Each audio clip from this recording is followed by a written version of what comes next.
anak-anak seluruhnya, perlu diketahui bahwa proyek yang kedua ini harus kalian seluruhnya memahami dasar dari yang akan dilakukan untuk minggu-minggu berikutnya. Bahkan mulai setelah ini kami juga sudah harus menyelesaikan berbagai hal yang berkenaan dengan tema pengolahan sampah. Untuk kegiatan proyek 2, karena bahan sampah itu yang belum termanfaatkan atau belum dikelola itu sangat banyak di lingkungan sekolah kita, maka kalian untuk proyek 2 ini akan ada hasilnya.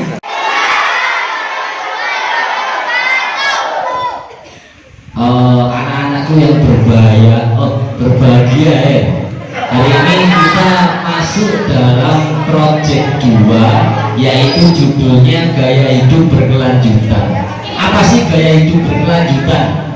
Gaya hidup berkelanjutan itu nanti hubungannya bagaimana kita mempunyai nalar kritis terhadap masalah sosial yang ada di sekitar kita. Ya, masalah apa saja yang ada di sekitar kita? Salah satunya yakni sampah. Dalam hal ini kita akan berproyek bersama-sama yaitu tentang pengolahan sampah. Tapi sebelum pengolahan sampah kita harus tahu dulu apa sih yang disebut dengan sampah. Bisa kasih saya satu jawaban apa sih sampah itu? Angkat tangan. Dapat sepeda. Apa sih sampah? Kotoran. Terus apa lagi? Hah? Oke. Sesuatu yang jadi dipakai. Apa lagi? Sesuatu yang dibuang. Oke, semuanya betul. Intinya sampah itu adalah sesuatu yang sudah tidak kita pakai, sudah tidak kita butuhkan aslinya ya, untuk dibuang. Nah, itu sesuatu yang dibuang itu adalah hasil limbah dari kegiatan rumah tangga atau kegiatan yang lainnya. Dapat dipahami ya? Paham ya sampah? Oke, next. Sampah. Menurut sumbernya, sampah dibagi menjadi 2. Ada sampah domestik, ada non. Kalau domestik, sampah apa? Rumah tangga, pemukiman. Kalau non domestik, perkantoran, industri pariwisata. Berikan saya satu contoh sampah domestik. Rumah tangga, pemukiman.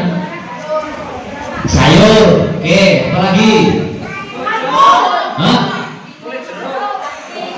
Plastik, terus botol, apokat. Ya sekarang udah apokat. Pokoknya segala sesuatu yang diproduksi berasal dari rumah tangga dan itu dibuang, berarti namanya sampah domestik. Berikan saya contoh sampah non domestik. Limbah itu apa? Banyak. Kertas, bagus. Terus plastik bisa. Hah?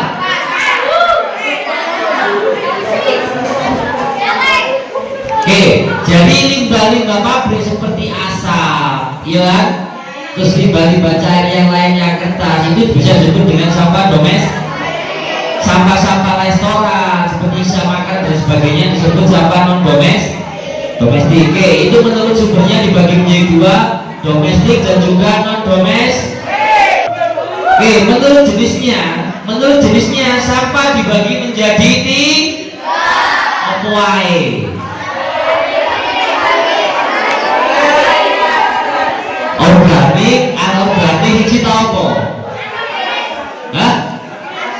Lah kok jarimu 3? Menurut jenisnya sampah dibagi menjadi 3. Sampah organik dan juga anorganik. Yang organik apa pengertiannya? Sampah organik itu sampah atau segala sesuatu yang mudah diurai.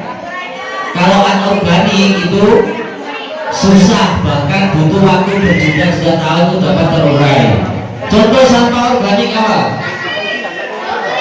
Organik ini saya sampah organik dan juga anorganik. Kalau sampah organik yaitu sampah yang mudah diuraikan. Kalau anorganik adalah sampah yang sangat susah untuk diuraikan. Contoh sampah organik apa? Daun, bekas makanan, kayu, termasuk sampah limbahmu yang kamu buang tiap hari. Ya, itu termasuk sampah organik. Kalau anorganik itu plastik, beling, terus botol, termasuk plastik juga, kaleng, styrofoam. Yang paling berbahaya adalah styrofoam karena styrofoam butuh waktu sangat lama, bahkan lebih lama daripada besi untuk bisa terurai di tanah. Jadi kalian kalau makan pop mie tahu pop mie? Itu bungkusnya berupa apa? Itu kalau kalian buang sembarangan dan itu terkubur di tanah, itu akan susah sekali terurai. Paham ya? Dapat dipahami? Oke. Dilihat, sampah plastik bisa bertahan sampai ratusan tahun, sehingga dampaknya akan sangat lama untuk mengatasi masalah sampah organik. Jadi bagaimana solusi kita pada sampah anorganik ini? Hah? Dengan cara gimana? 3R. Daur ulang. Oke, jawabannya nanti. Ya, ini merupakan beberapa contoh pencemaran darat yang ada di khususnya di Kabupaten Lamongan ya anak-anak ya. Kalau kalian sekarang gini, halo semuanya, halo. Sekarang gini, coba kalian akan saya bawa seluruhnya.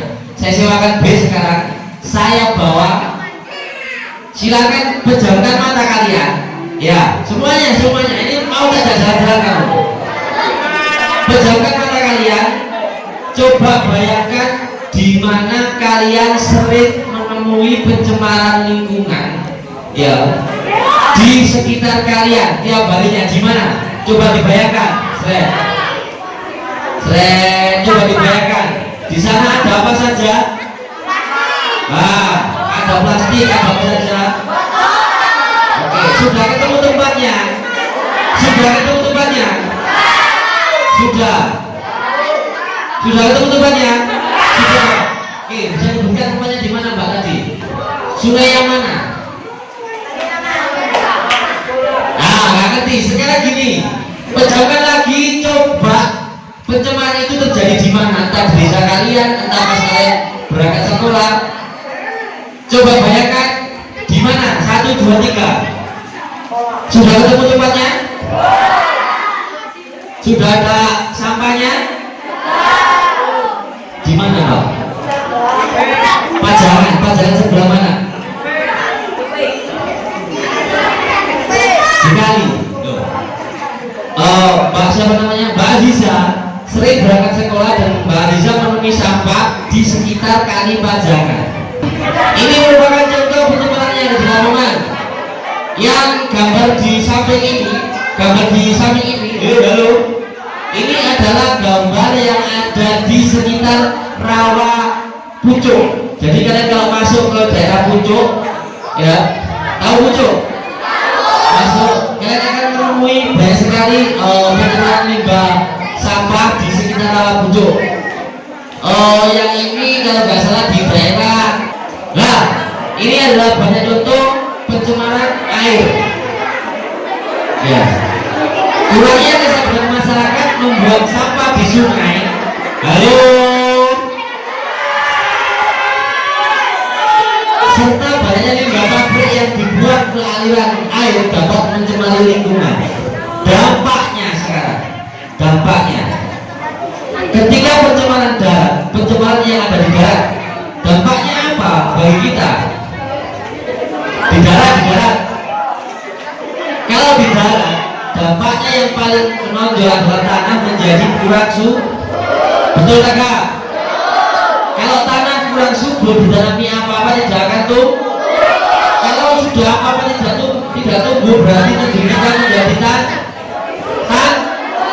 tandus. Kalau tandus berarti kita kalau mau bahan pangan, contoh kita mau tanam mangga, ya. Kita mau tanam mangga, kita mau tanam mangga. Dijin, baterai terjadi pencemaran darat. Terus kita kalau mau makan mangga gimana? Beli. Kalau satu Indonesia nggak ada tanam mangga, belinya kemana? Ke luar negeri, namanya apa tidak malu? Ya kan? Akhirnya kita tanahnya tanah subur, tapi akibat ulah manusianya itu sendiri jadi tidak subur kan. Selanjutnya pencemaran air. Apa saja dampak yang dirasakan? Ya di Lamongan banjir mesti tiap tahun datang, tiap tahun viral, benar nggak? Banjir. Yang kedua, habitat ikan di laut yang terganggu, rusaknya terumbu karang. Jadi banyak sekali dampak negatif tentang pencemaran lingkungan. Pencemaran yang ada di sekolah. Nah, ketika kita sudah, halo Mbak, jangan ngomong sendiri ya, kitanya baru ngomong. Kalau tadi pencemaran yang ada di masyarakat sekitar, pencemaran yang ada di sekolah, ada sampah botol. Pernah buang sampah botol? Sampah plastik pernah buang? Ada sampah kertas pernah? Coret-coret tembok aku. Saya di WC perempuan menemui banyak sekali tulisan, jangan rebut pacarku.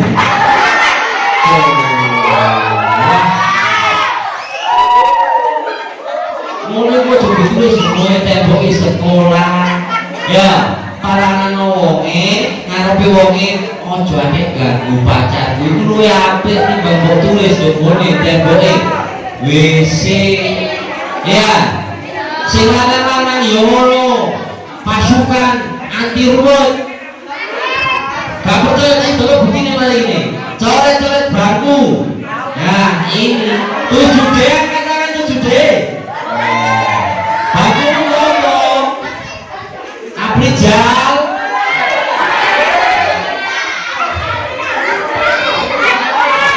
Ya, coret-coret bangku. Sampah di toilet. Ayo, sing wedok, saya tanya jujur. Saya tanya jujur. Saya juga pesan wedok. Ketika kalian lagi halangan atau haid, ya diperhatikan ya. Bawa kalau mau ganti, bawa kantong plastik hitam. Ya. Bekasnya itu dibungkus plastik hitam lalu buang ke tempat sampah yang sana. Ojo diklenet bonggong nih WC. Ya mumpung masih kelas 1, saya ingatkan. Oh tinggal mengenai kloset usiran juga lebu.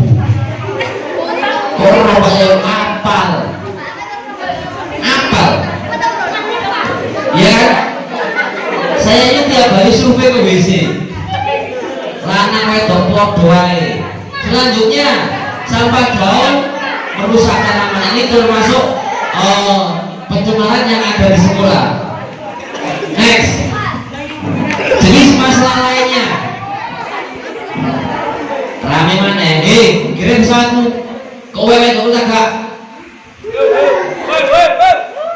Jenis masalah lainnya. Yang pertama adalah boros air. Anak-anak, boros air. Sampean ke WC, jret, ya kan?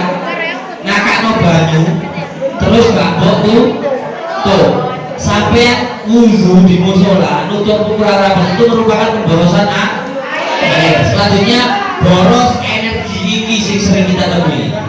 Anak-anak, usahakan kalau pulang sekolah kipas angin masih nyala, lampu masih nyala, usahakan dimatikan. Gurunya kipas anginnya yang dimatikan. Ya, saya sering menemui kelas ditinggal, tapi dengan kondisi kipas angin masih menyala, kondisi lampu masih menyala. Selanjutnya merusak fasilitas sekolah. Manusia manusia yang berbahaya yang dulu ya. Lawang WC, ya, lawang WC itu gunanya untuk menutupi kalian ketika berada di dalam WC, butuh digawe sadu-saduan. Paham ya? Oke, selanjutnya tidak menyiram toilet setelah dipakai. Yang pernah angkat tangan. Tidak menyiram toilet setelah dipakai. Yang pernah angkat tangan. Saya gak gelem buyang bungkusan plastik gawon mulai ben mangan ku dalu-dalu kali magrib. Sing bukan buyang sopo? Ini termasuk pencemaran.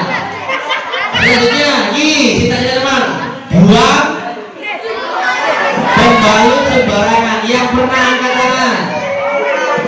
Ya baru sing ngaku sing wedok ya. Mumpung masih kelas 1. Wis. Selanjutnya tidak menjaga kebersihan lainnya. Oke, next ya. Contoh pencemaran ya. Sampah di depan kelas, sampah di depan kelas. Sampah di depan kelas ini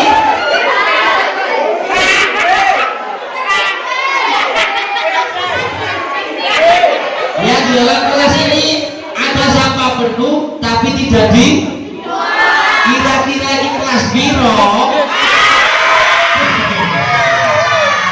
tujuan tetangga bahasa tujuan tetangga bahasa. Jadi kalau sampah di dalam maupun di luar kelas sudah penuh, anak-anak kalau sudah penuh, pikir yang bertugas hari itu silakan buang ke tempat sampah. Oke, selanjutnya nah, oke, jajan saat jam pelajaran dan duduk dengan tidak semestinya. Ini kalau sudah seperti ini, halo, bentar, diperhatikan. Ini kalau sudah kondisinya seperti ini, nongkrong seperti ini, saya yakin buang sampahnya sembarangan.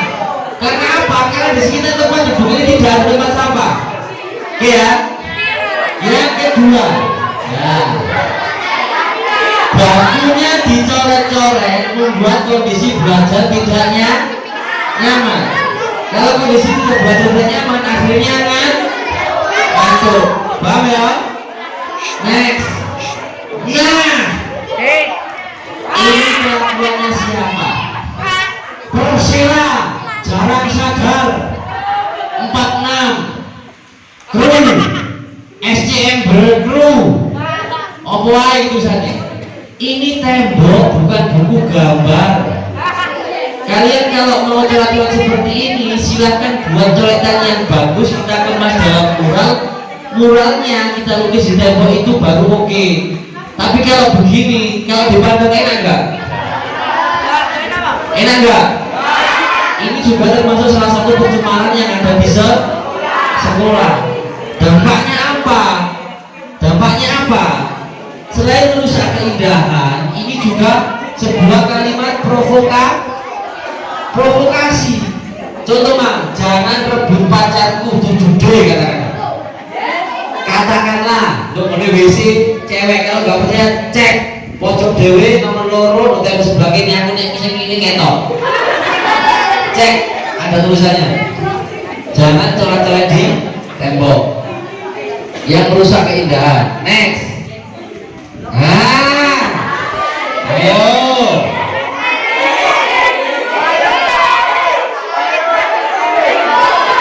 Ini tersangkanya siapa? Silakan ngaku. Hal ini terjadi di 7D. 7D, coret-coret bak. Kalau bangku sudah dicoret-coret, halo. Kalau bangkumu sudah dalam kondisi rumbu, jarak Riza ya. Udah mulai rumbu. Ayo.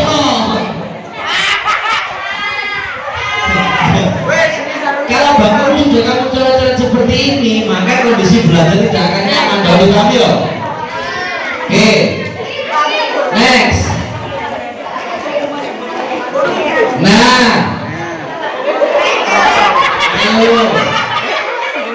Wow, ini mau tutup pas isik, kudu jejek-jejekan.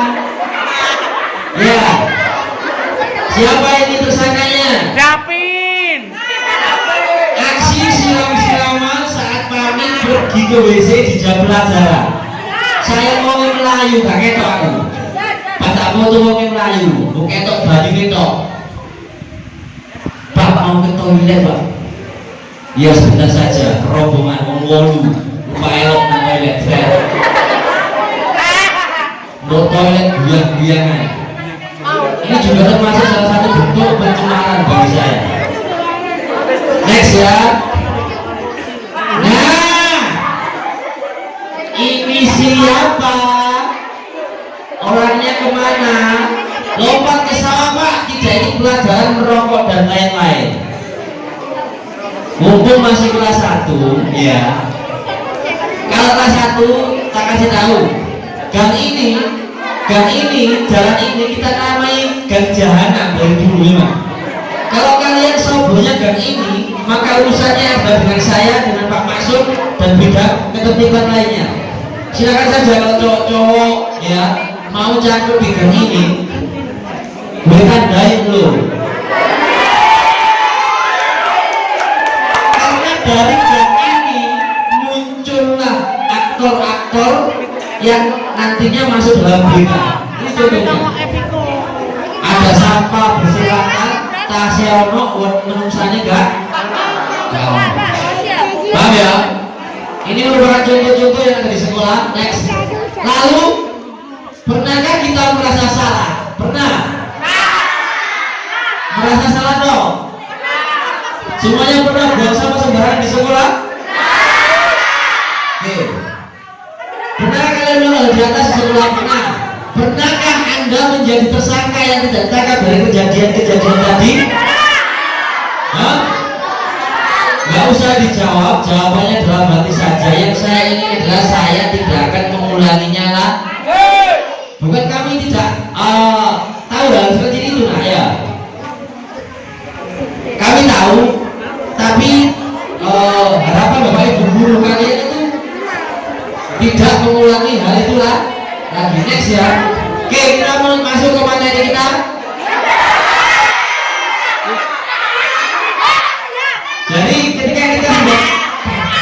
Jadi program project ini kita namai dengan perkedel, pemanfaatan kreatif dengan limbah. Oke. Next. Nah. 3R. Jadi gimana Pak cara solusinya kita untuk kehidupan berkelanjutan dengan sampah yang susah diuraikan, yaitu dengan cara 3R: reduce, reuse, dan juga recycle. Ini sama plus seperti pelajaran prakarya bidang kerajinan, yaitu kerajinan bahan keras dan lunak, sama. Nah, reduce adalah kegiatan mengurangi sampah. Misalnya membawa tas, kantong pada saat belanja misalkan membeli produk isi ulang. Contoh, saya tunggu aqua, ya. Botolnya kita pakai lagi besok, kita pakai lagi besok, kita pakai lagi besok. Itu adalah bentuk dari kegiatan reduce. Sampai nang pasar, plastikin ke pasar punya gak namanya, menembok benang pasar mana? Itu adalah bentuk reduce, mengurangi sampah tersebut. Yang kedua, reuse. Kegiatan reuse ialah menggunakan kembali, misalnya menggunakan kertas bekas untuk jalan memo atau memilih produk botol yang dapat digunakan kembali. Jadi digunakan mana? Digunakan kembali. Yang selanjutnya recycle. Nah ini kita nanti akan jika kita nanti proyeknya praktek, kita akan lebih banyak di recycle, yaitu kegiatan mendaur ulang. Misalnya manfaatkan balon bekas untuk bom dan sebagainya. Ya. Ini banyak contoh pengelolaan sampah anorganik dan biologis. Oke, anak-anak. Halo, oke. Sekarang punya gambaran nggak sampah yang ada di sekolah kita ini apa saja? Gak usah dijawab, gak usah dijawab. Sekarang coba bayangkan, temukan di sudut sekolah sampah apa saja, dibayangkan saja. Gak usah disebutkan. Bayangkan saja sampah yang ada di sudut-sudut sekolah. Ya, lalu menurut kalian sampah ini enaknya diapakan? Gak usah dijawab, dibayangkan saja. Ya, direduce, direus, apa direcycle? Bayangkan saja. Sudah nemu angan-angan? Sudah? Apa saja sih sampah yang ada di sekolah? Kira-kira botol, plastik. Yang jawab plastik siapa? Plastik. Plastiknya diapakan? Ketika kalian sudah menemukan jenis-jenis sampah yang ada di sekolah kita, silakan pikirkan bagaimana caranya menganggap sampah ini bukan musuh tapi sebagai teman. Teman dalam arti gimana Pak? Bagaimana kita memanfaatkan sampah tersebut? Paham ya? Oke, selanjutnya next. Nah, ini contohnya pengolahan sampah bungkus kemasan menjadi barang yang lain. Ini merupakan recycle. Ada bungkus molto yang dibuat untuk apa itu? Topi, tas, ada sebagainya. Ini yang nanti akan kita lakukan di project 2 ini. Jadi hari ini kita dituntut untuk mengetahui jenis-jenis sampah dulu. Setelah itu dikatakan oleh Bu Eni, kita akan membuat poster. Jadi ketika kita tahu bagaimana dampak sampah, kita akan membuat poster sebagai bentuk ajakan pada teman-teman untuk tidak buang sampah sembarangan, untuk hemat energi dan sebagainya. Setelah itu, sampah yang ada akan kita jadikan sesuatu yang bernilai ekonomi seperti ini. Next, bank sampah.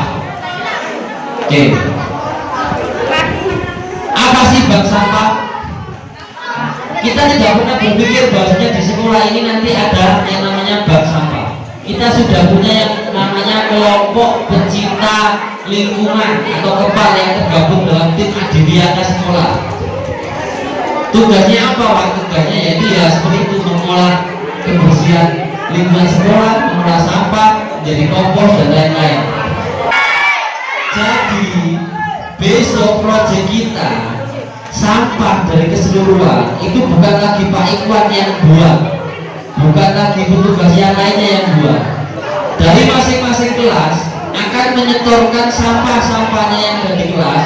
Nantinya harapan saya, tiap-tiap kelas akan menyetorkan sampah-sampahnya ke bank sampah. Nah, dari bank sampah itu akan dipilih mana sampah organik, mana sampah anorganik. Setelah dipilih diapakan Pak? Setelah dipilih akan kita bagi lagi. Ini yang bisa diolah menjadi sesuatu, ini yang bisa diredus, ini yang bisa direus, yang ini yang bisa recycle. Nah, ini fungsinya bank sampah tadi. Dampak negatif sampah, ya. Dampak negatif sampah ada banyak sekali. Yang pertama adalah pencemaran lingkungan, seperti gambar. Yang kedua, mengganggu keindahan. Ini ada sampah di selokan kali.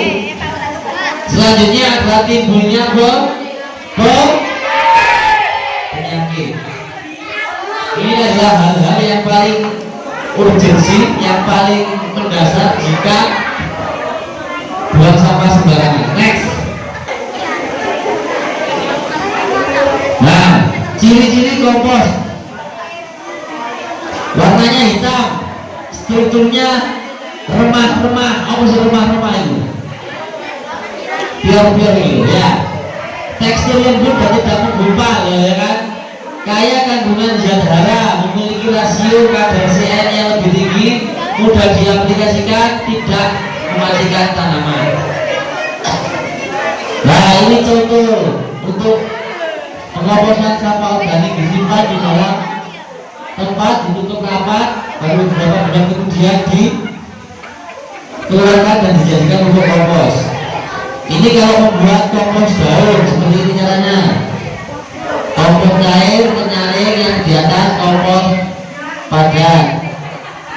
Nah, kegiatan kelola sampah SMP 2 Sukodadi. Dulu sebelum kalian masuk ke sini, SMP Negeri 2 Sukodadi sudah pernah menggelar berbagai kegiatan pengolahan sampah. Berhubung sekarang ada proyek, saya flashback kembali. Nah, ini adalah proses pembuatan pupuk kompos yang dilakukan oleh siswa SMP Negeri 2 Sukodadi bekerja sama dengan Lembaga Pertanian Nahdlatul Ulama Kabupaten Lamongan. Ini mereka membuat pupuk kompos. Ini kalau nggak salah kakak kelas 9 sekarang. Membuat pupuk kompos dari apa? Mereka membawa sampah baik yang dari sekolah maupun di rumah, lalu dijadikan kompos. Nah, ini kita pelatihan pembuatan pupuk kompos, ya. Ini kalau nggak salah pas hari Minggu. Kita dulu diajarkan pembuatan pupuk kompos 2, kompos basah dan juga kompos kering. Kalau kompos kering menggunakan metode yang ini tadi, kompos kering. Nah, ini kompos kering. Jadi airnya disaring ke bawah. Kalau kompos basah seperti ini. Nah, caranya gimana Pak? Pembuatan kompos basah, kotoran atau sampah organik dikumpulkan menjadi satu, dikasih cairan MH4 yang nantinya akan menjadi pengurai, ditambahkan gula tetes sebagai konsumsi bakterinya, ditutup tanpa udara selama 2 minggu. Halo, awalnya saya tanya, bagaimana cara membuat kompos basah? Kotoran atau limbah organik dikumpulkan menjadi satu, dikasih cairan MH4, dikasih cairan MH4 sebagai pengurai, dikasih cairan gula tetes sebagai makanan dari bakterinya, lalu ditutup tanpa udara selama 2 minggu. Setelah 2 minggu dibuka dan kompos yang digunakan. Ini yang pembuatan kompos. Selanjutnya ada juga kegiatan pembuatan